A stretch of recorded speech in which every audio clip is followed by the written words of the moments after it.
sa që ato libra janë tërësisht të pavlefshme për të lexuar.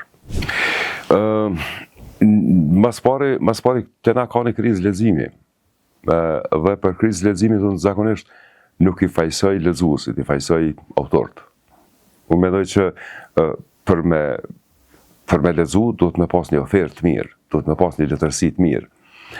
A kemi na letërsi të mirë? Mendoj që po, kemi letërsi të mirë, por nuk kemi në të gjitha nivelet. Të na mungojnë librat për fëmijë. Do me thonë, fëmijët e sotëm ende si libra shkollor, si libra për fëmijë, në fakt jo vetëm shkollor, por para shkollor, i ofrohen do libra nga të cilat i kam lexuar unë kur ka qenë fëmijë. Tash qatë shumë ka ndryshu rrethanat, qatë shumë ka ndryshu dinamika, qatë shumë me këto ka ndryshu edhe nevoja e konsumimit të asaj që lexohet, sa që ato libra janë tërësisht të pavlefshme për të lexuar. Mund të futen diku ndoshta, të jenë pjesë e një tradite edhe të letërsisë për fëmijë, mirë po kryesisht letërsi për fëmijë prodhohet shumë pak, dhe ajo që prodhohet është kryesisht shumë e dobët, për me qenë krejt të sinqert. Prandaj e kemi një situatë në të cilën fëmijët fëmijët flasin anglisht.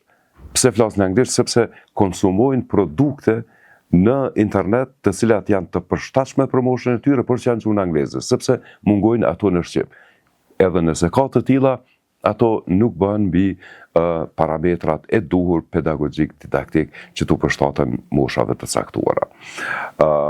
Pastaj mësimi për letërsinë apo mos interesimi për studiu letërsinë para së gjithash, ka sigurisht pasoja, ka sigurisht arsye të cilat disa mund t'i di, disa mund mos i di, por mendoj që janë nga to është edhe punësimi, do me thonë, ku do të punosh me letërsinë, punon arsimtar, mësues, që është një punë shumë fisnike, profesor, punë shumë fisnike, por që nuk paguhet, që paguhet shumë më pak se sa profesionet për cilat nuk ka nevojë të studiohet.